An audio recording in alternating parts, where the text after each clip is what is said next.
Welcome back. You're listening to another episode of the Keep the Change podcast. A very quick reminder before we get into this week's episode, where if you share this podcast on your story or your social media and tag Keep the Change so that we can see it, you will go in the draw every month to win $500 through to the end of this year. So I'm digging into my pocket for the tune of about $6,000 to give $500 to somebody who shares this, because what I've been hearing from people is that their friend has introduced them to this content. And I think it comes through clearer for people when it's come from their mate. So then they're more inclined to actually take the lesson seriously, do something about it, and go on the journey with somebody else. So please, if you could share this content with somebody else, that will help me achieve my goal of wanting to reach 100,000 Kiwis. Generate have got in behind that as well. So shout out to Generate KiwiSaver. Now it's your turn to get rewarded too. Put something on your social media. I'll keep an eye on it, and we'll give $500 to somebody in the KTC community every month. Mikey, good to see you as always, mate. Part 2 now, how to quit your 9 to 5. Baby. This is a goodie. So if you are just coming across this and you're hearing us talk about how to quit your 9 to 5, probably stop and go back and listen to when to quit your 9 to 5 first, because we wanted to explore when might be the right time, why you would, why you wouldn't, all those sorts of things before getting straight into the practical, tactical type stuff of how to go about it. Yeah, it's a really interesting question of how. Yes. Like, you just write a letter. Yeah, good. Resignation letter. Say, hey, boss, just letting you know, I'm out of here. Here's my 2 weeks notice. See ya. That was one of the most nervous times of my life, I think. Was it? Yeah, I don't know why, because you have to be an adult. And you haven't been when you're at work, yeah. You've got to have that conversation with them too, like you give them the letter and you've got to have a convo. I think the best way to do anything like that, I've had situations where I've left places, is to personally, and it's just a personal thing, I think do it as amicably as possible. Definitely. And try and maintain your honor. So it's, the stock standard is like, I'm resigning, here's my notice, 2 weeks, blah, blah, blah, which is probably most of what happens. Yeah. I've done it a few times when I've left, and I do, in general, I've done more notice, conversation, official letter. Yeah. And I've had people leave me, and they've done the same for me, and it's appreciated. Yeah, I think one thing I didn't touch on when to quit your 9 to 5 is that I've quit my 9 to 5 to go into business, but I've also quit my 9 to 5 to go into a different role. And part of the when was talking about when your goals are bigger than the current role. And I knew that I wanted to get out of a smaller area and get into a big city. So I had to quit that job and have a crack and get where the money was and the hustle and more businesses and stuff like that, and get exposure to some different stuff in the SME landscape of Auckland. And when I quit that job, both of us were basically tearing up. So myself plus my boss, because we got on that good. And I think that's like a moment of my career that I'm pretty proud of, because I know that I still can ask him anytime for help. I can also go back there if I was to want to. Maybe not anymore. It might be too much water under the bridge. But we had built such a good relationship that I was moving to chase bigger goals, not because it was not amicable or I didn't want to be there. And I think a lot of people actually just move roles because they don't like it.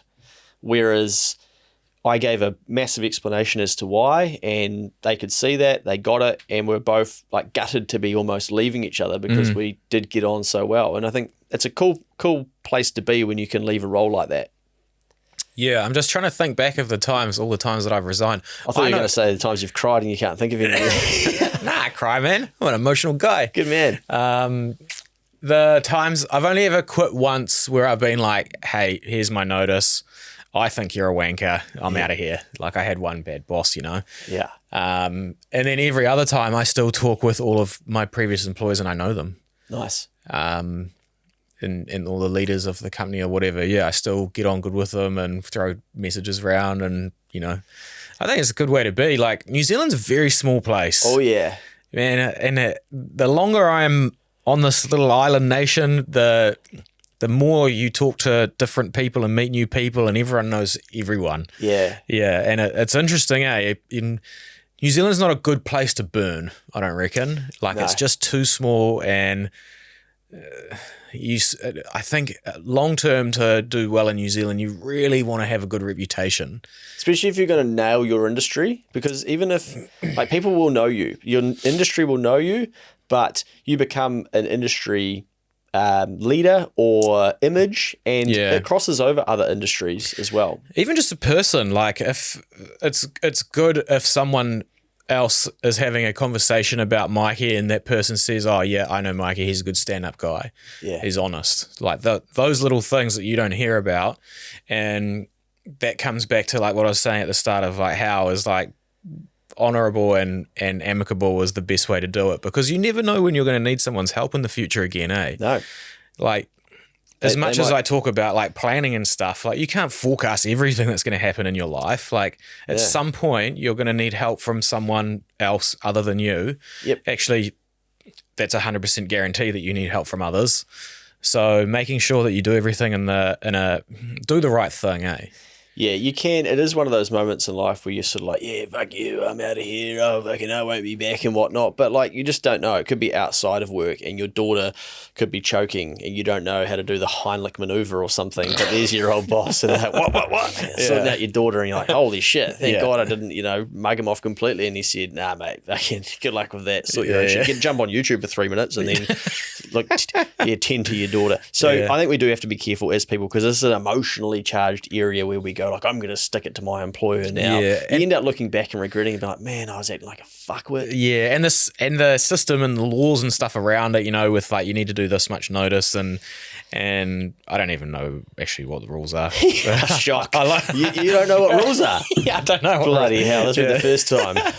But like, I think we lean on those. Yeah. It's like, that's what's allowed, that's what I'll do.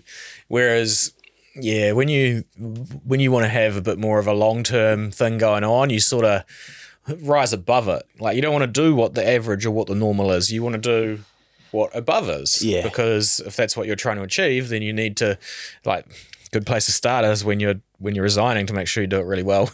Nice. Well, everyone's going to have to send that resignation letter should they resign. Do all of that properly.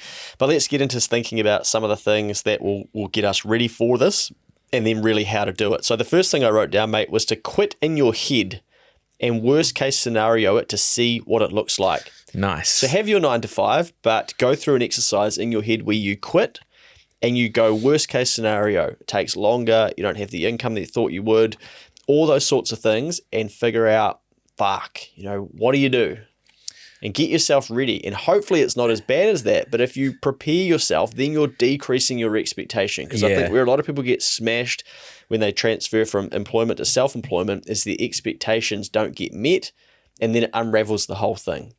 It's interesting because I had this written down as well, which is similar, which is start practicing that everything is your fault. Oh, yeah. So that's a hard one to get through to people in this day and age, mate. Oh, man, that's a tough one. Shit, I'm cross my arms and I'm triggered.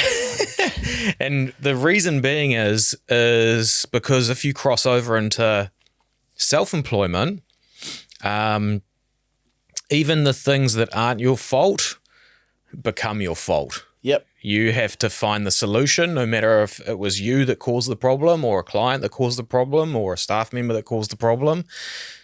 Buck stops with you. That's it. I said to a client the other day, they're going to provide vehicles for all their staff. I said, all good and well, when that car gets crashed on the weekend, I'm like, you're paying the insurance bill, because it won't be their fault. Yeah. When it gets dinged, when it gets scratched, guarantee you, they'll come to you and say, hey, and I'm like, you got to pay that excess. Yep. Oh, shit. Okay, yeah, hadn't thought about that. I'm like, you just got to think about these things. Yeah. 'Cause everything becomes your responsibility and your fault. People are so quick to delegate it. Like, oh, you're the boss, you sort it, mate. Too many of us signed up to a KiwiSaver plan without much thought. And signing up is great, but if you've never got advice before, you could be missing out. Your KiwiSaver account could become one of your biggest assets over your lifetime. That's why getting expert advice early and ensuring you're in the right fund is so worthwhile. Generate have a team of KiwiSaver advisors available to help. Head to generatekiwisaver.co.nz/change to book a no obligation meeting. They can even come to you. A copy of the product disclosure statement is available at generatekiwisaver.co.nz. The issuer of the scheme is Generate Investment Management Limited, and of course, past performance does not guarantee future returns.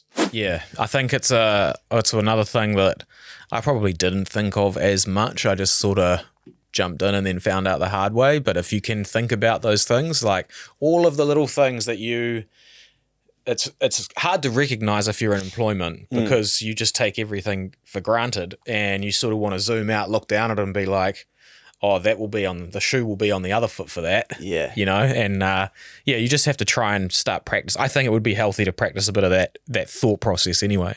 Yeah, so I think it's smart with even when you're investing and just doing things. What I like to do is basically go worst case scenario and figure out, okay, if this wasn't to work out, how I would like it to work out. What's my ultimate downside risk? Which is what we often talk about. Whether you're investing, making a change, doing something you're uncomfortable with, or quitting your 9 to 5. Go through that process in your head and go to the bottom piece of expectation and almost. Don't accept that, but just see, okay, how are you going to react? What are you going to do? The same thing if you were to lose your job. You want a scenario plan that in your head. Yeah. That's not commonly talked about because it's not positive, is it? No. But it's actually fucking really positive when it happens and then you go, I know what to do. And everyone celebrates the person when we get into a crisis that goes, I've got a plan. Yeah. I can solve that. I know what to do. Follow me. Everyone's like, fuck, they're amazing. Yeah. But part of it is because they've actually thought about it ahead of time. And so, but then we celebrate them. So we wait for the crisis to then celebrate them without going, well, shit, they actually had to spend some negative time in their head figuring out what would we do? How would we deal with this? So we can practice that individually when we're making massive lifestyle changes and choices. Yeah, being probably one of the biggest crossovers, I reckon, is you end up realizing that emotion is very unhelpful and logic is very helpful. Yeah.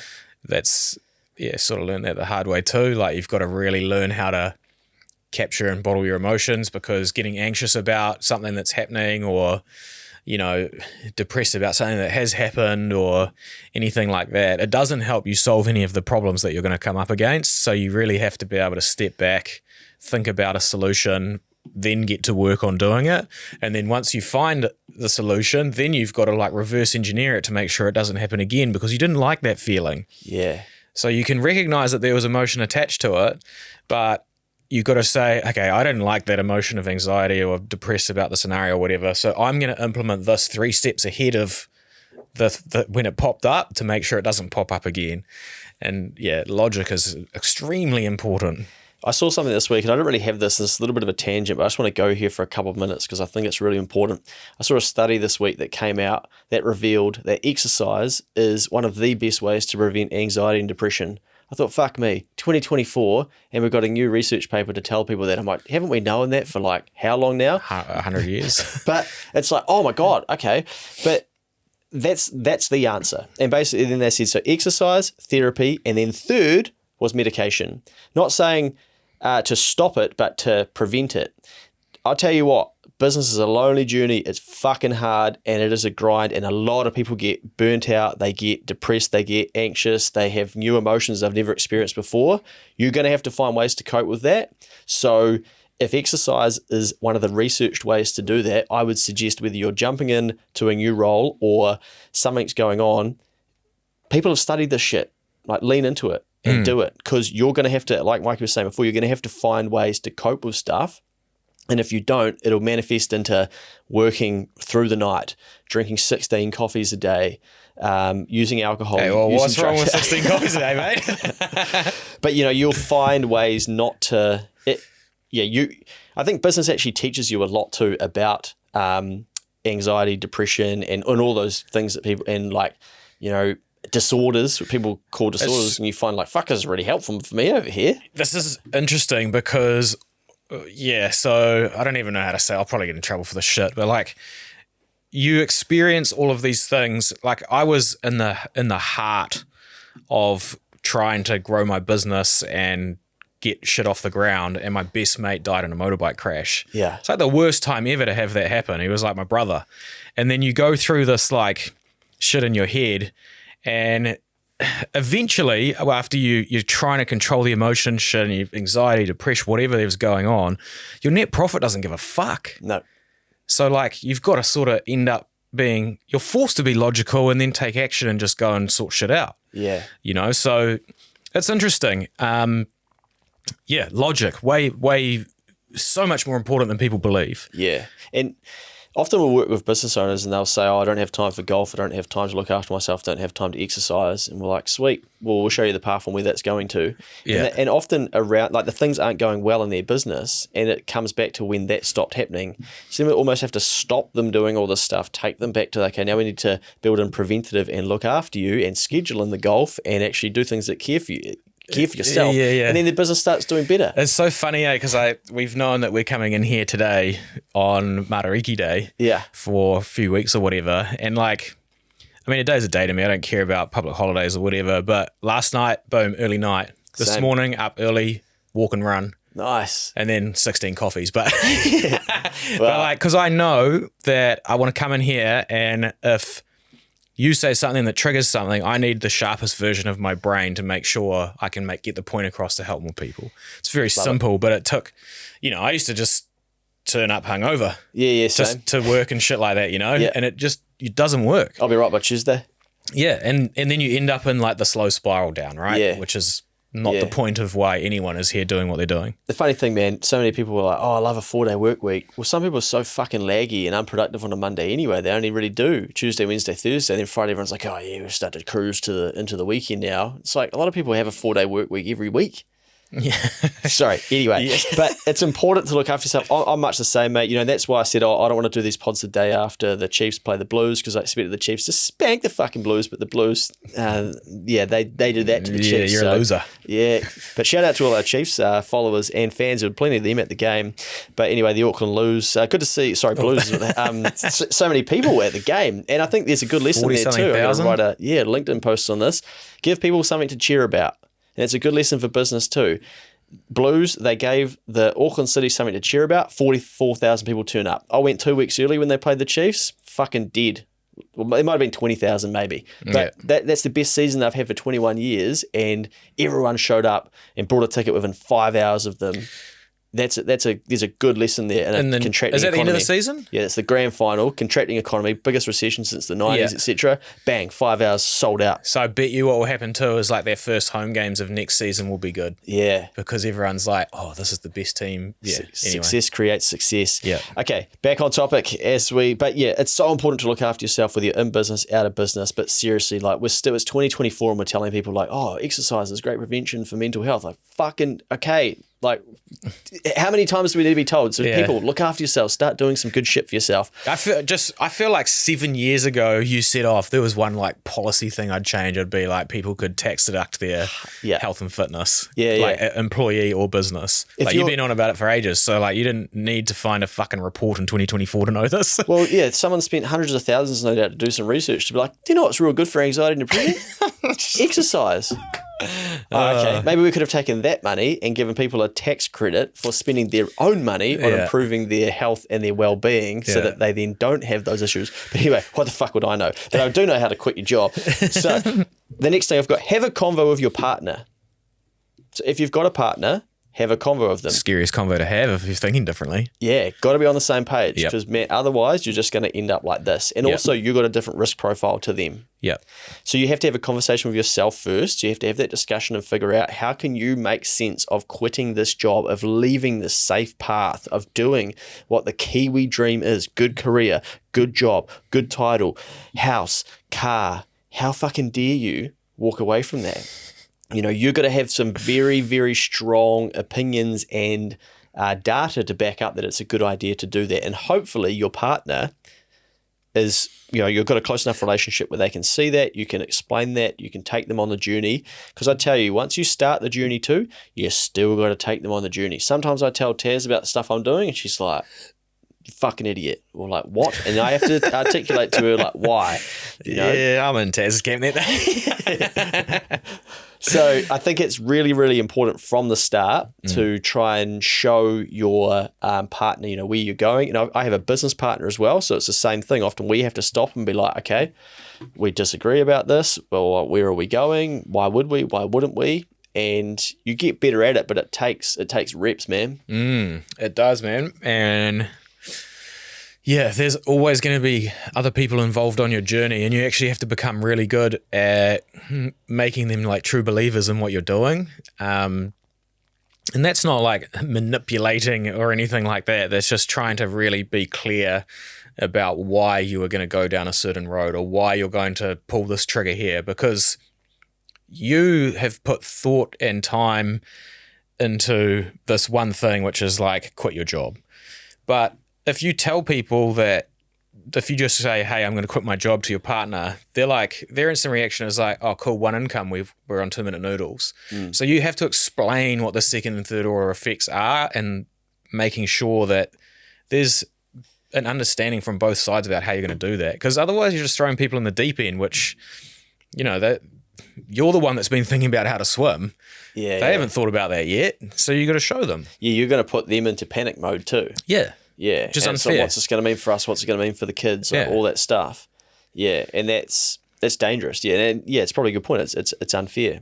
So, you've got to get on the same page with your partner, and you've got to talk to them about it. If you're single, happy days, fucking start. Go now. Send it. You don't have to worry about any of this shit. But yeah, I mean, it probably is a bit easier, let's say, for people who may be single, but also people like a running mate. And so sometimes we need someone to come home. I couldn't do what I do without Taylor. It's crucial. Yeah. And I often say my life's never been better than with having someone like Taz in my camp, where I know I can tell her about all the crazy shit I'm going to do. And sometimes she's just like, I don't know what you're talking about. Other times she's like, why the fuck are you doing that? Other times she's like, oh, okay, cool. Like, get on with it. Yeah. So it's fundamental. But then that brings me to family as well. So seek support. Go to your family and say, hey, this is what I'm looking to do. You got to tell the same story. Again, they're going to have the way that they live their life. They're a different generation. They're going to be thinking about things from their perspective, and they might be supportive. They might not be. So you got to be careful with what your family dynamic is like, and probably know that.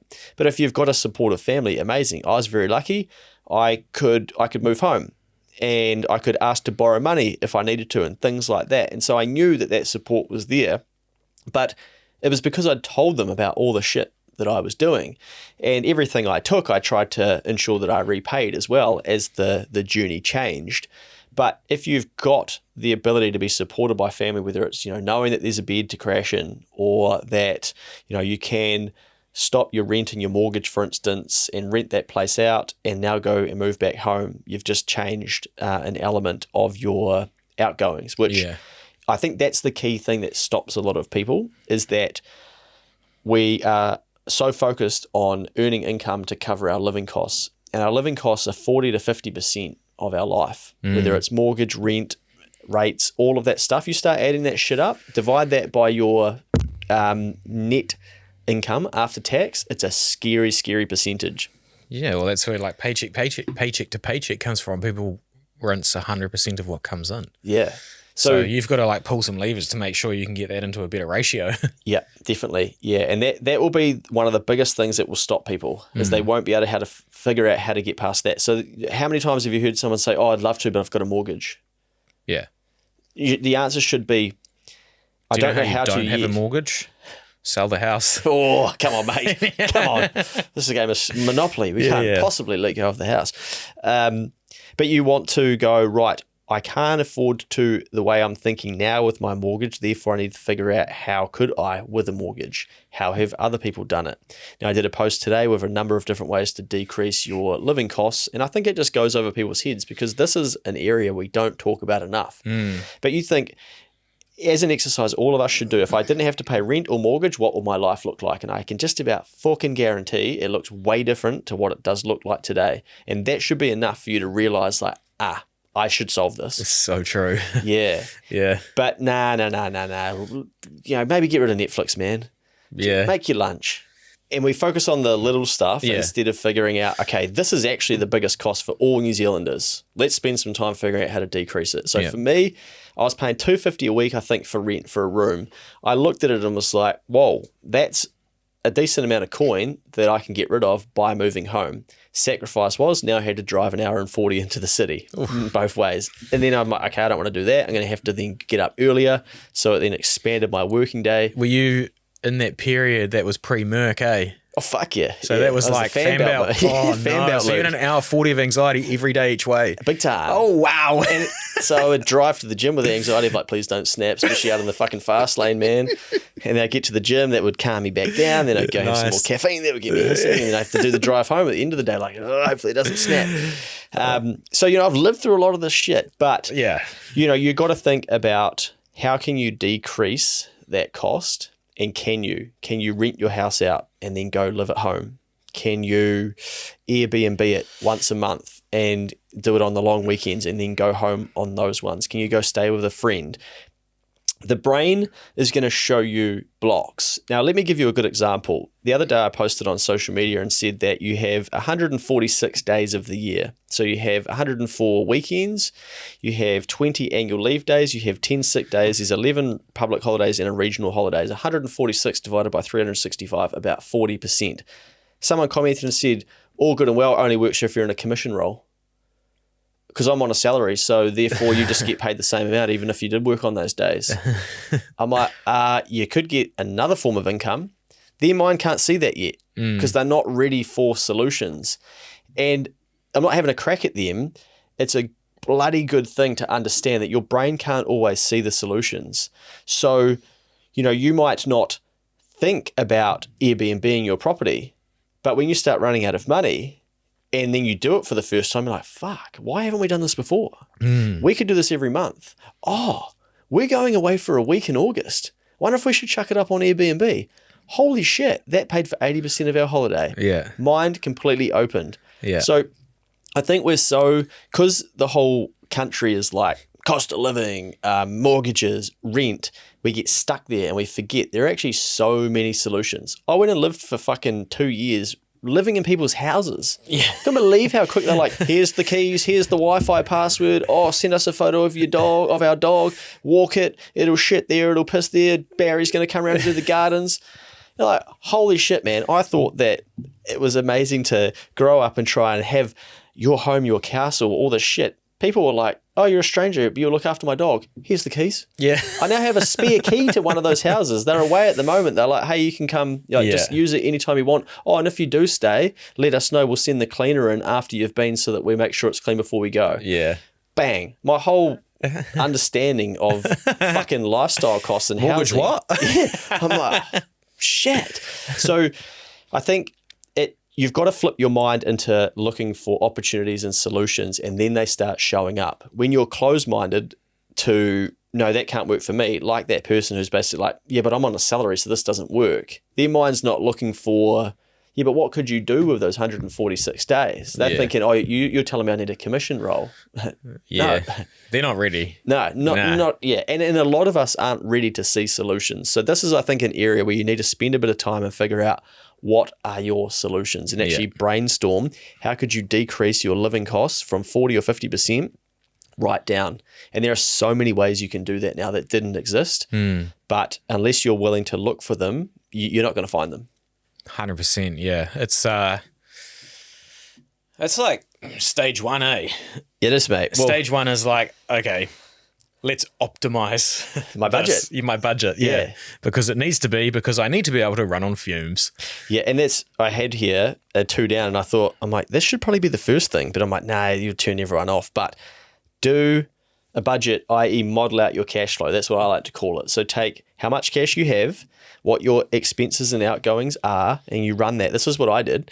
And then you look at how long that money's going to last you. And you're going to model in what your business expenses and stuff might be too. And then you might get excited and think you might get some income and whatnot. But even just look at your lifestyle with what cash you've got, how long is that going to last you? And then you can see what your window is. My window wasn't very long. So then I'm like, pretty low run rate there, baby. Yeah. So that's when it got me into the biggest expense on there is my rent. I'm like, I can't live here anymore. 4x the run rate. Yeah. So I got rid of that, $250 a week, bang. And so then you're like, oh, Jesus, now I've got a bit longer time.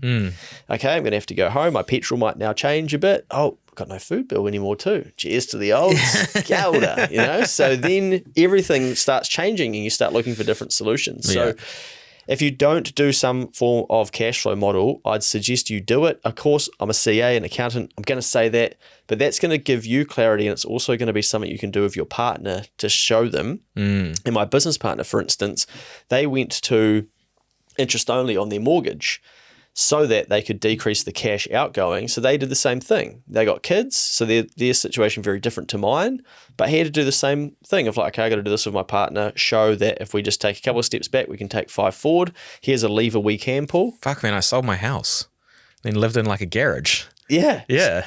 So you're the perfect example of like, okay, fucking extreme. Get rid of all the Like all of those outgoings. Yeah. Like school.com/keep the change. There's like a big post in there that I did to people about when I started out. Yeah. Like join the group and go find it. Because it's basically like I found this how I was living parents, had houses, mortgages up to my eyeballs, partner. We went to living in like a kind of nice house. And then I was like, right, I need to take some risk. Yeah. Okay. Sell down some debt because that's hanging over my head and I don't like the feeling of that.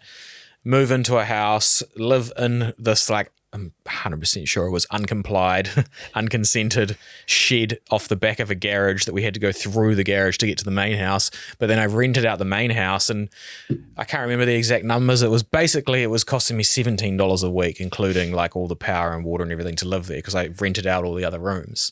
I didn't own the house. Genius. But like... Needs must.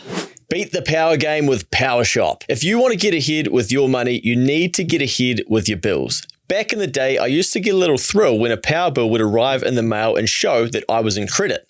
The thrill of being ahead of your bills is a feeling money can't buy. PowerShop is in the business of delivering that feeling.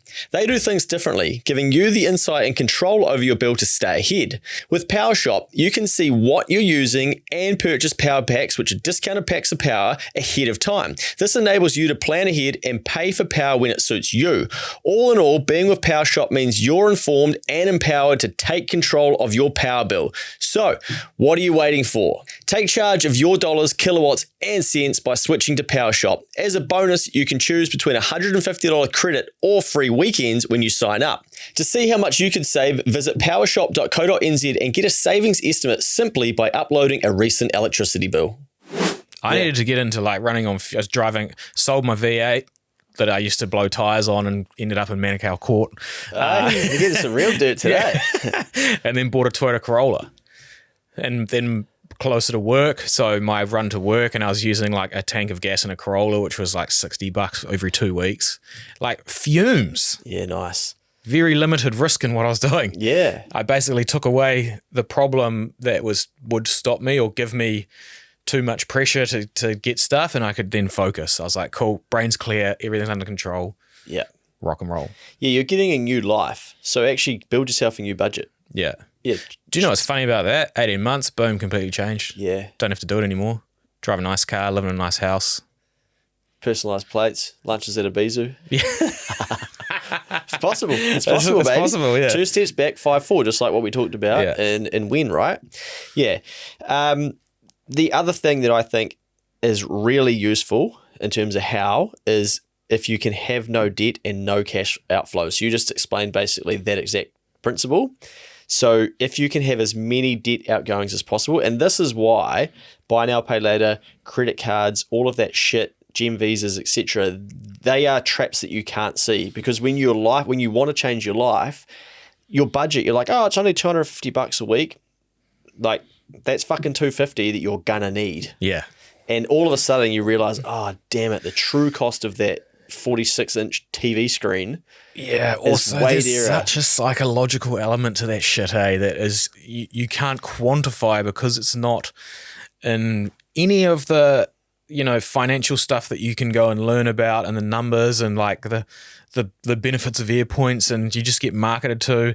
Like if you have no debt commitments, that means it's time you don't spend in your brain thinking that you have to make that commitment on that day. You don't have and to I don't think that is so important if you want to go and do something else, because you're gonna need your focus to be on the right shit. And for me, like I cleared my Q card, right, but I kept it 15G limit. I had it. There's always a backstop. Leaky. Yeah, every month or something, I get a statement. Every 12, 12 reminders a year, plus 2. You've got 15 fees. You can access. Yeah, it's like marketing almost. And completely taking my thought away from what it was on. Like, Yeah. oh shit. Oh, and then they're like, oh, the fucking flight center's got 24 months at the moment. No. So you get to a point of maturity when you realize your focus needs to be so strong that you go, okay, 2 things are going to happen here. 1, I'm going to get rid of that, so there's 12 less distractions in my life, or 12 less stop and think about that and be tempted by it. And 2, Nah, I'm not that person anymore. I don't need a $15,000 backstop. I got $15,000 fucking stacked, baby. You know what? I'm going to stack 150,000. Yep. And Start adding zeros. And you got to become that person. You might not be that person yet, but you don't want to be that person anymore. So you have to become somebody else. So to become somebody else, you have to let go of some of the shit you're currently doing. Yeah. That I think is one of the most powerful things you'll learn in your life. That not many people talk about, nor can it articulate well. And that'll go straight over the head of a lot of people. Like, well, who cares about getting a Q card statement once a month? Fuck, man. Yeah. When you've got way bigger goals than that, you'll know that that's a distraction you don't want. Yeah, 100%. Every time I check the mail now, mate, and there's a letter, I'm like, fuck is that? Yeah. And I go up and it's usually for Taz. And I dark it, I'm like, fuck, can you, we don't want that shit. No more paper statements. Yeah. And so but every time I get something, I'm like, how can I make sure? So I got a fine the other day. I got a letter to work. Yeah. Well, I don't want to have to open an envelope and stop my day and see this shit. So I'm like, where's the setting to send it to me if I get a fine? Yeah. But, you don't think like that when you're just average and ordinary and trying to be like that. And, that might sound a bit bad, like I'm calling people average and ordinary, but when you start to try and think extraordinarily and do things differently, these little 1% things, you realize how much of that's 12 times in a year that I didn't have to think about Q card again. And I got 12 months through without thinking about them and then thinking, holy shit, I didn't need them. I didn't need that backstop. Yeah, no one ever does. That's after paying it off. Yeah, now, I still had to go through the journey of paying it off, and that kills your then run rate or your time you've got to make your other stuff profitable. Get rid of that shit first and foremost. Yeah, so if you can decrease debt or have less debt, the other thing I've got here is at least move it to interest-free. So all of my debt was interest-free, so I wasn't getting smashed by interest, which was great. They were like term loans, and I had times where I could pay it down before interest balance would kick transfers in. And stuff like that. Yeah. So I'd researched ways to try and get them interest-free. However, when you need every dollar, a fucking money suck is not a good use. So, that's why you don't want buy now, pay laters and stuff like that, because eventually you'll want to become somebody else, but your old self is going to hold you back. Mate, you still got 8 months of that to pay off. Yeah. Nah, take the TV, whack it on Trade Me, take it down to 3 months. Yeah. Done. Don't need that TV. Mate, I didn't have a TV in my first apartment. I think my second one, I think it came furnished. Yeah, it had one. My first apartment I moved into fully furnished, no TV. I'm like, fucking perfect. Yeah. So I was like, do you want Focus though, man. Do you want a TV in here? I was like, no, I want my laptop screen and I want to get the fuck out of here as fast as I can. I need to turn that TV screen and my skills into more cash. Sorry, a computer screen. Yeah. So, I didn't have a TV, and that's sweet. Now I do. And we spent a bit of time watching it, and I'm like, wow, my life's way different now. But I watch things that are educational and that, might be relaxing or whatever. Yeah, you kind of got some runs on the board though first. Yeah, but also equally the other day we're watching the show and I said to Taz, this is really slow for me and I don't know if I can watch the other 5 episodes because I'm scared about what I could be doing in the other 5 hours. That's hard to balance, honest, mate. Yeah, and we ended up getting through them. But I'm like, I was like, how many more episodes of this shit is there? Because I want to do this with you, and it's kind of interesting. But fuck me, like if there's another 12, if there's 3 series of this shit, I can tell you what happens in every episode. It's the same thing anyway. That's what they all are. Yeah, and so you start to learn to protect your time and things like that. So you got to think. So the reason I'm talking about this is because it's not just debt outflows. Like that's a debt outflow too. An hour a day watching TV when you need to be spending an hour a day it comes hustling. back to like other things that we've talked about, like you start learning how to value your time because it's so important, and we don't get trained that when we're employed. Yep. Like the boss is valuing his time. That's why you are employed. That's why you're one of the levers he's pulling or she's pulling. That's that. And you have never been taught that, and you go out into self-employment and you're like, whoa, time's scarce. And I think that's where you start to look at debt differently too, because to use that as that example, when you're going into a new season and you've got to put your foot on the gas and you've got to grind and you've got to figure shit out and you've got to prove to everyone that you know what you're doing, when you hit play on episode 1 of 12 episodes of a season so you can be like everybody else to say that you watched it too, you hit play And it's just like taking out buy now, pay later. You're basically saying, right, I'm in debt now for 12 episodes. You're already sucking time out of your future. Yeah, and you're committing to, right now I've got 12 repayments because I've got 12 or 11 other episodes that I have to watch off the back end of this. A lot of people will be like, mate, you fucking off your rocker. That's not, chill out, man, have some downtime, etc. Cool, like you do your goals, I'll do mine, but your whole life and world starts showing up differently, and you look at all the shit you used to do and you realize, well, I don't know if I do that anymore. Like I could see the cost is way more. Yeah, there's a good saying from generations ago, which is basically like, it's not $1,000 for a TV. That's not the cost of it. It's your opportunities, the things you could be doing. Massively. It's hundreds of thousands of dollars because now you're going to watch it and you're going to use it. So be careful of debt outflows, both physically and things that you can't even see but are actually costing you a lot of time and money at the moment. Because if time is money, as everyone says, well then wouldn't you want to, if you've got to generate your own money now, probably use that time to generate some cash. Next one, mate. Ring someone who has done it in another island and ask them what they wish they knew. So the reason I do use this is because one of the good things about New Zealand is it's split into two islands. A lot of people think North Island doesn't compete with the South Island, etc. if you're going to be starting a cafe or a side hustle or whatever. So then instead of you see someone in your area doing, you're like, oh, I don't want to ask them, like I'm going to be competing with them and shit. If you say, well, go ring someone in the South Island, often people are like, oh yeah, fuck, good idea. Because I don't compete with them because they're in the South Island. They look at it like it's a completely different thing. And I've had clients 2 weeks ago said to me, oh yeah, we reached out to these people who do what they do to get some lessons because they've been in business way longer.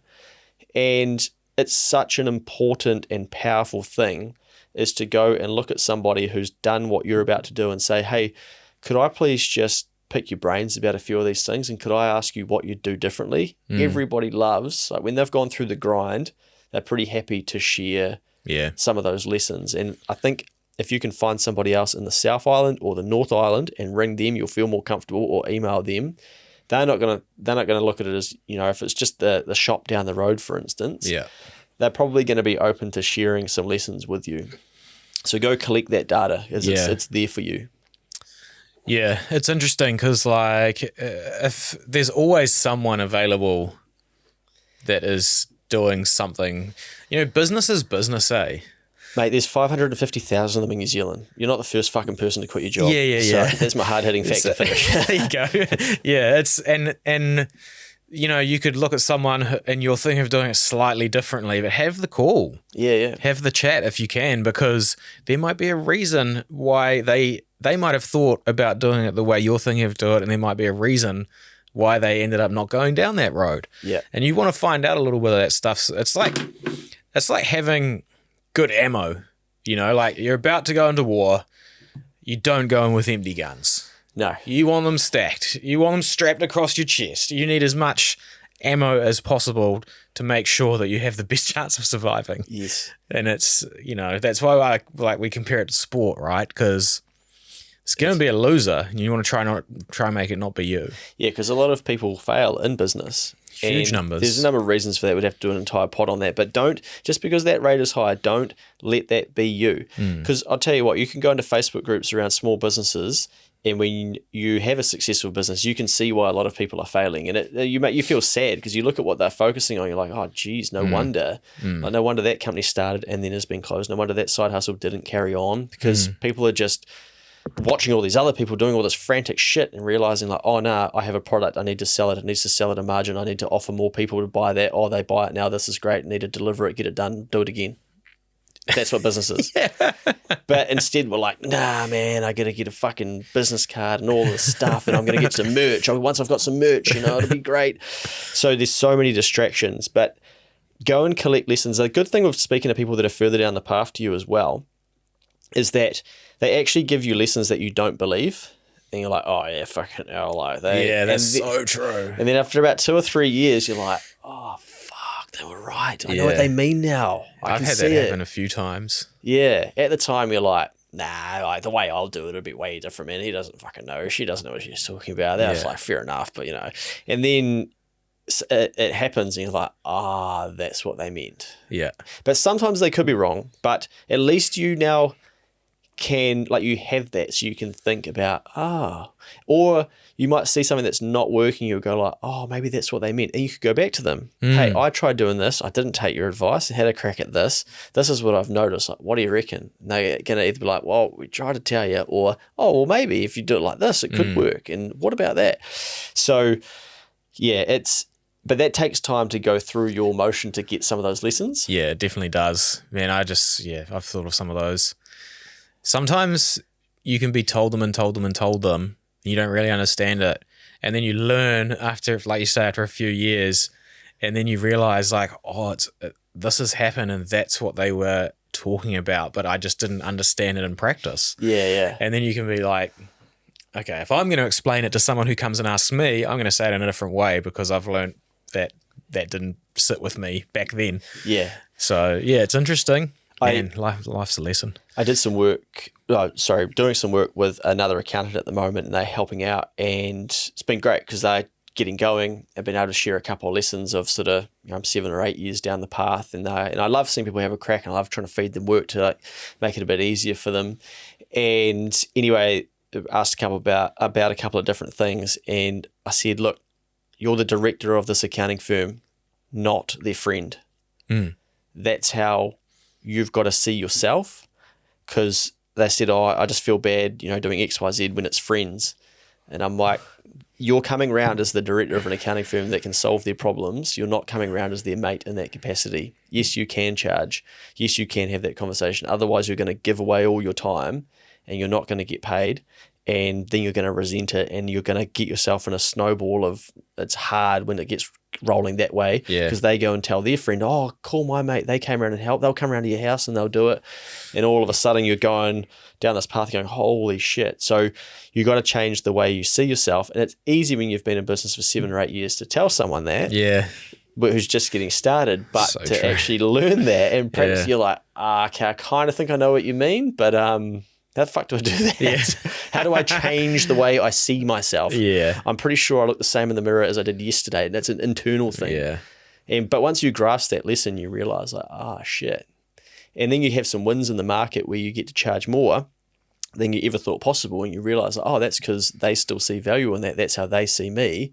You've got to let go of how you see yourself. And I actually think that's one of the reasons that a lot of businesses fail in New Zealand, is that we have the whole, like, we look so down on ourselves and don't think that we're these big powerful beasts, that then we go out there and we just pander to the market and undercharge and don't understand margin and stuff, and then go, oh, I gave it a crack but it didn't really work. Well, it didn't work because you didn't articulate your value and actually deliver and see yourself as really valuable to then have enough margin to then be able to make it work. Yeah, you have to be able to like, you're obviously doing it because you've got a skill, right? And that's a skill that someone else won't have, and people will pay for it. Yeah. It's a very simple equation, but you've got to make sure that you recognize that you do have the skill. And if you don't have the skill, again, it's not time. Like, get the skill. Yeah. Get the skill that you need to be able to do this, Yep. Just get better. Yeah. And then just keep doing it. Yeah. Yeah. And then as you get better, you can charge more. Mate, and like, that's one of those lessons where someone said to me, the better you get at this, the more you'll be able to charge. I'm like, no shit. And then I realized, like, I need to get better. Yeah. Oh, I see. Like, okay. Yeah, I need to improve things. I need to be part, like... But also, like, then you tell someone your pricing and they're like, oh, what? But 8 people have already paid for it and been like, this is amazing, left you a Google review, and that one person's like, fuck, that's expensive. You're like, yeah, because I'm pretty good at this. Yeah. But at day one, you're like, is it? Yeah. Oh shit, sorry. But you can part of the journey though. 100%. Okay, we've talked about expect it to cost more and take longer. This is the figuring out stage. We sort of talked about that in when, but just very briefly, these things do take time, and so give them a 5 to 10 year window. Give them a bit of a longer window than you expect. Explain that to your spouse as well when you do your cash flow. Worst case scenario, which we spoke about at the top, is like, okay, if it's going to take longer, what's that going to look like? Can we get access to cash? Where would that come from? How does that work? So if you can just go into it, just expecting it to take a bit longer and costing more than you realize, you'll set yourself up well.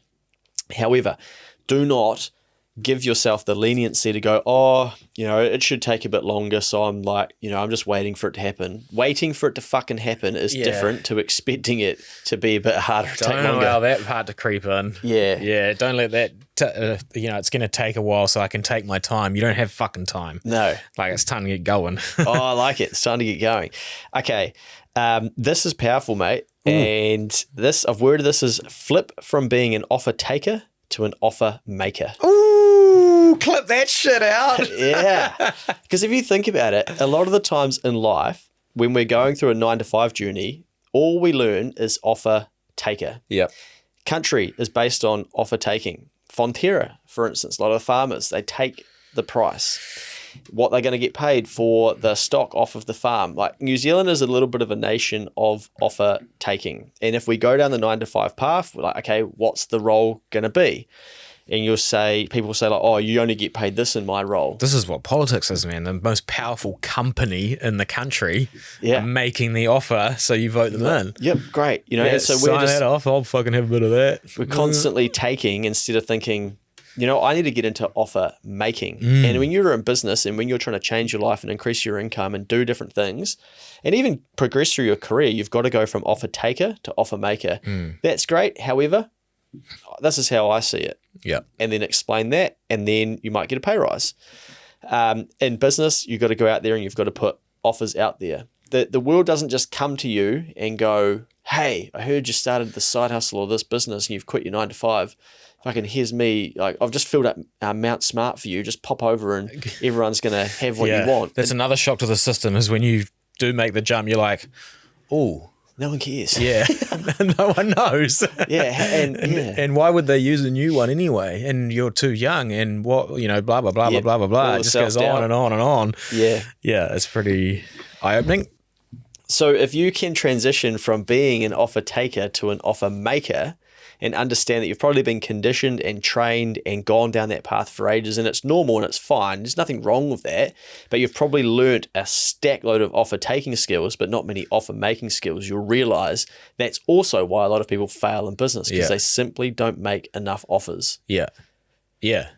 And man, I was having this conversation the other day being like, you'd be surprised what's available from your existing clients. Yes. Yep. Like these little basic things. It's like marketing, business cards, all of this stuff. It's like, oh, but you've got like some really happy customers over here. Have you talked to them yet about if they've got a friend that would like your service, or you think that they might think one of their friends needs your help? Yeah. Just like a quick 15-minute chat with everyone who's really happy with what you do already. Yeah. Pretty good lever to pull. And, oh, hang on, it's free. Yeah. So... Yeah, becoming and then being skilled enough to go and do that pitch, make the offer. Yeah. That's more important than being an offer taker. Yeah.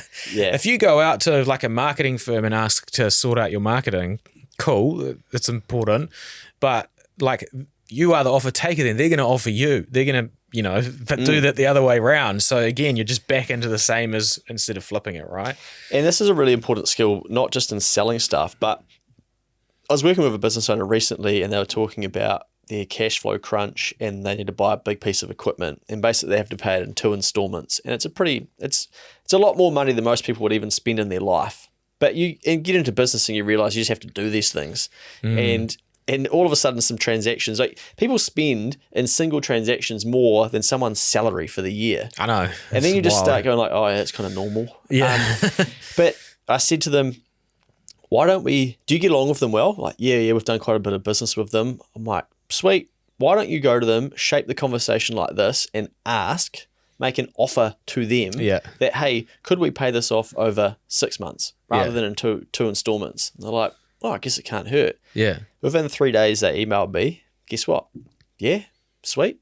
That's good. Yeah, funny as long as we get the sale. Yeah. So if they don't ask, if they don't make that offer to them, so sometimes there's actually offers and opportunities available to us, but we have to go and ask for them. Yeah.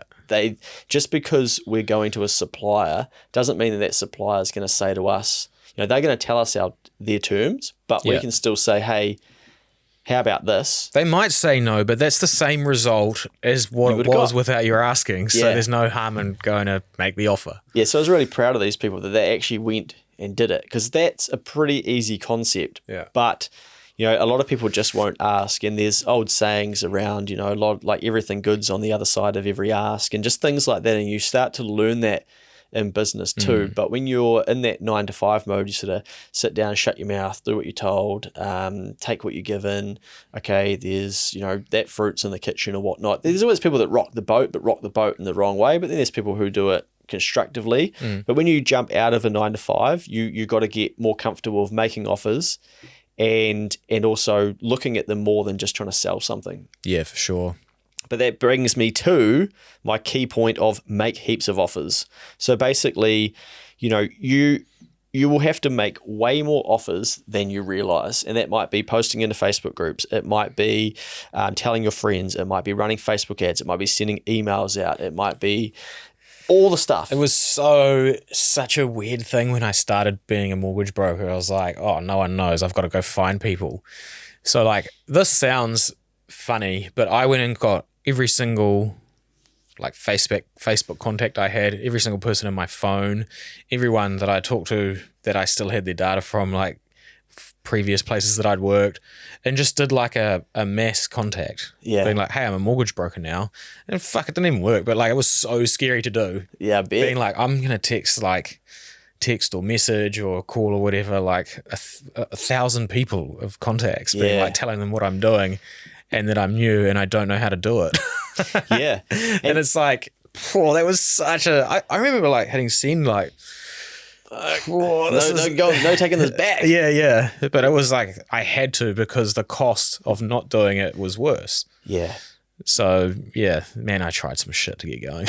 The good thing about that too is I think a lot of your friends and your family will ignore you, and that's a hard pill to swallow, but they'll kind of go like, we'll wait and see how this goes. Yeah. Whereas someone else will go like, well, actually, I do need a mortgage advisor, so yeah, can you give me a call? Yeah. And then you go, sweet, and you do a deal.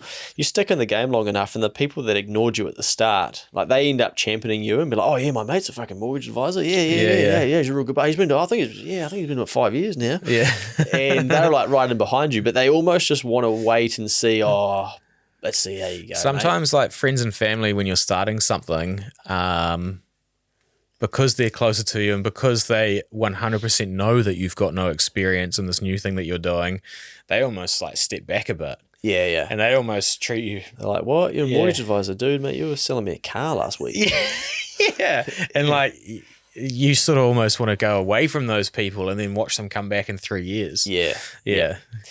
So don't be afraid of your friends and your family not giving you what you think that they might, but you will have to make more offers than you realize. And I still, even if you're getting started or trying to build $1 million business or whatever you're doing, this is something that I focus on massively, especially in a tough economy. And a good example, go hard on this. Yeah, I really enjoy it. And I think I've leaned into it and accepted that, okay, this is just how it works. And so I'll make offers and I'll see them work. And I love that. It's really exciting. And I don't know, said to someone the other day that there's Josh actually who helps with a lot of the content for Keep the Change. And I said, we turn over $1 million in sales in the year, but when we get 40 people come to a webinar and pay $100 each, and I see a notification say, right, someone's bought a ticket for $100. I said to him, I'm like, fuck, mate, it's a weird feeling. It's so fun. It's like, you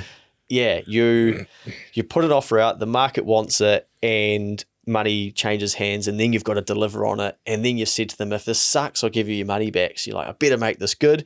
And then off the back of that, we email those people and say, hey, if you'd like to do something one-on-one, nothing happens. And you sit in that moment and you go, shit, I kind of thought that was a really good offer, and nothing happens. And then that happened in April. May, someone reaches out, early June, like, hey, reply to that email from April. Can we take you up on that? Boom. Don't make the offer. Yep. Doesn't happen. Yep. And so you start to see these things and realize like, I even said that too, because we were like talking about this little bit and it was like month to month and I was like, just wait for next month, man. Yeah. I was like, just trust it. Yeah. And you start to get better at it and you go, because okay. I know too. Yeah. Because I've seen it from what I've done. So you become more comfortable with trusting it. Yeah. And knowing that you know, sometimes there's a delay to things, but they do happen if you if you put the offer out there, right? Yeah, definitely. Yeah, and you know that there's value in that offer. Speaking of, so if you'd like to buy my Increase Your Sales workshop, drop me a line and I can send you a link. CBLT. We actually did do a 2-hour workshop for current business owners, but a lot of the principles in there would be great for anybody starting, of basically like, okay, here's how to go out to the market and signal your intent to transact with them. But yeah, I guess the lesson here is you will have to make way more offers than what you realize. So the sooner you get more comfortable with that, the better. And hey, maybe you don't need to make heaps of offers, and maybe you can just tailor it based on how much you want to turn over and you build the business that you want. But when you start thinking bigger and setting bigger goals, and I'd imagine for you, mate, like as soon as you started hiring people, it's not just about offers for you anymore. It's like, fuck, now I got to fill their pipeline up. Yeah. So Yeah. all of a sudden you're like, oh yeah, I do have to make heaps of offers. Yeah, I have to make sure that there's value for them being a part of the brand, you know? Yeah. So yeah, it's an interesting game. I've put here, help as many people as you can in your field. So the faster you get runs on the board and help people, and even if you're not the person who does it, but you point them to somebody who can, the more goodwill you build up, the more the snowball builds, the more authority you build, and the more valuable you're seen, and the more trust there is, and the more that you get to transact. So help people. Yeah. Help them get closer to their solution. Sometimes it'll be frustrating. You'll be doing it for free. You'll be doing it underpaid. The sooner you can move from under and non-payment to payment, better for you. Yep. Because then life gets easier because you've got money coming in. You can't work for free forever. But if you can help people, like that is, like this is how you make money, and this is how you build a business, is by helping people get closer to their solutions or to their goals. So if you can find out from somebody what their goals are, then if you can help them, there's a high chance that you can transact. And it might be a flea collar because their cat's got fleas. Yeah. It doesn't need to be like you're going to help them get to the Olympics or whatever. Yeah. Every business does this. It solves a problem and it adds value. And it adds value through solving the problem. Yeah. So you've got to think about, okay, what problems can you solve? And it could be editing content. So then you want to make an offer around, does anyone need their podcast cut from one episode down into 12 short form pieces of content? And we see all sorts of shit offers in our DMs all the time. Oh my God. Yeah. And people will go in waves and fads and try and figure out. But I guess the thing that I often say too is go back to your search history, go to YouTube, have a look at what you're looking at, have a look at the podcast, have a look at the books you read, ask your partner, what do I always talk to you about? What websites do you go on to procrastinate? There's good answers in there as to what your skill set is and what you might be interested in, to then be able to turn that into a skill set that you could offer to the market and transact with. Yeah, the algorithm's better at figuring out what you're into than you are. Yeah. Yeah. Right, what else have I got here? I've got how not to. Don't waste money on business cards, fancy websites, huge advertising, branding. It's all time suck and no one gives a fuck. Yeah, that's pretty much it, eh? I think Prove yourself first. Yeah. There's a time and a place. Like I was the opposite to how most people. I remember at the start I wanted business cards and shit because you feel like you're giving someone, telling people, and that's cool. And like our brokers still make me get them business cards and shit after I told them no, and like it's funny as, but it's like the reality is when you get your first client of whatever you're doing, whether it's selling a product or giving them a service, goods and services, whatever it is, if you make that experience as good as you possibly can for that other person, to the point where you are not ashamed of asking them for either like a review or if they know someone else that would like your product or anything like that, a 1,000 times more effective than like the color of your logo. Yeah. Like just do a really good job. Yeah. Yeah, I mean, and you'll get a lot of no's in business too, even when you're doing well. So sometimes I ask for Google reviews and they've told me they've like loved the service, but they just don't leave it because they can't be bothered. Well, there's not enough value in it for them. So then they're like, that was too hard, and they don't do it and they carry on with their life. Yeah. You get better at accepting no's and you realize that no's aren't really as bad as what you thought they were when you were asking. You got to go through a fuckload of no's to get, like, you almost want to chase, like, just get okay with no's. Yeah. Like, no's a part of it. Yeah, definitely a part of it. But I think we get triggered and we go back to fucking Sally saying no to come into the ball with me or whatever, and it's like that was the end of your life, and fuck, and this is completely different. This is the market telling you no, it doesn't need what you'd like to give it. Imagine if the 98 petrol at the petrol station fucking cried every time you brought your shitty Tesla up and you're like, don't need that anymore. Oh, it didn't want me. Like, or you don't pick the 98, you pick the 91 or whatever. And like, if that was emotional and could tell you and have a big whinge whilst you're pumping you. So this is the beautiful thing about numbers though. Yeah. There are no emotions involved, and there is nothing like that. It's literally just like numbers, and you know, if your conversion of meeting that first person goes badly, if you just bolt on more and more and try and do more volume, eventually one will fall through, and then you leverage that onto the next one, and it's about doing a really good job for the ones that count, eh? Well, mate, I think let's step through an example that isn't necessarily accounting or mortgage advisory. And let's say we are going to start a digital marketing agency. One of the most challenging because it is competitive. Hey, fuck off, sorry. But there are so many of them. Apple Cash isn't available here. I've got no cash, man. No, Apple Cash. I think that's a central bank digital currency on the Apple Cash. Apple Bank. So there are a lot of those, but they're also, it's an in-demand and it's a hot type industry. But let's think about this from the top. So basically, if that's our skill set and we know that we want to have a crack with that, and that's probably an industry where you could go, right, I could probably go out to the market and ask people in my circle of influence and even on my Instagram story and stuff, does anybody need a hand with this? Everyone's as well like scared of, my employer might see it. You do have to be mindful of that stuff. That's a good point. Someone's pointed out to me. It's sort of shit that I wouldn't think about because I'm too rogue. I was like, punch it, get it done, deal with that later. You know, Ask for forgiveness. Yeah, never apologize. But you go out and you figure out, hey, you know, do you want help running some Facebook ads for your business? And you get enough yeses, then you know, okay, there's something here. So then you do your cash flow budget and you model out, okay, how far along this path can I get? What would I be charging these people? And you have that conversation with your partner. You figure out, can I decrease my costs as well? And then you're in a really good position to go, right, now I have to have a conversation with myself. And what I've got written down here is you have to change. So can you? Are you ready to? Don't do this shit if you're not ready to. You'll fuck around with it and you'll be another statistic of failure and you'll say, that didn't work, and you'll be negative to everybody else having a crack. If you're not ready to change and flip into the mode of, right, I'm going from offer taker to offer maker at this stage and go, right, I'm going to quit my job. I've got a bit of a runway. I know what I'm good at. I've got people who have told me they want this. That's them transactionally saying, let's go. I'm going to strip out all my emotion and stuff, and I'm going to go back to them. I'm going to say, right, here's what we can do. Here's what it's going to cost. Some of them are going to say no. Fine. Some of them are going to say yes. That's going to get you started. And as soon as you get those yeses, you know the market has told you it wants what you want and it finds it valuable. Tick. Fucking bang. We need to double down on more people like that. And then we need to ask them, okay, do you know anybody else that would like help in this area? But the market has signaled to you that you know what you're doing and that it is valuable, that someone will transact. Now you have to do the work, of course, as well, but now you've got to get into more of that offer maker type situation, and you've got to expect, just like the 5 people who said no, who originally said to you like, yeah, we'll get a hand to do some Facebook ads, and they find out what it costs and stuff. No, that's when you're into the understanding of, this is going to take longer than I thought it was. This is going to be more expensive.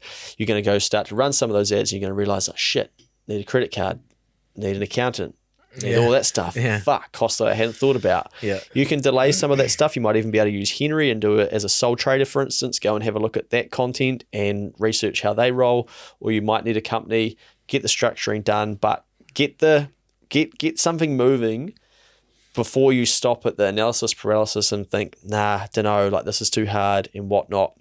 And honestly, go back to the data that there's 550,000 small businesses in New Zealand. So there's only 5.5 million people here. 1 in 10 of them are running businesses by the seams, and you think that you can't do it. Huh? Yeah. You know? What the fuck? And a lot of people are, sole trading, and 30% of people I think now have a side hustle as well. So they've proven that they can go out and get another form of income. 1 in 3. And what, you think that you can't do it? Like, it's all in your head. And your thoughts are one of the most valuable things that you have. So protect them. Yes, that is so crucial. Making sure that you don't let the toxins in. What an episode, mate. If you're watching on YouTube, please leave a comment. I'd love to know from people if they watch when and how. Even at the bottom of Spotify now, there's a box. You could leave a quick comment. It's not massive, but on YouTube, it's a lot bigger. Love to know your thoughts about this. Share what you've done as well if you have done this transition. Yeah. We need more people showing people what's possible. And then post on your story, #resign when you send in the letter next week. Shit. And I mean, if you do, like, keep us posted. You know, we want people to win and support them as well. We might be able to share something or, you know, I'm always looking for ways to be able to give people a bit of a hand. If the coolest stuff that we get, like behind the scenes, is the people that have made changes, and you can then they're proud of the change, right? 9 months later or 12 months later, it's like, oh wow, that's the first time they've messaged you. They've been listening for 2 years. They've done a year of taking action. They're like, thanks, my life's different now. And you're like, oh fuck, like they're not messaging you every day like some people do in the restricted folder.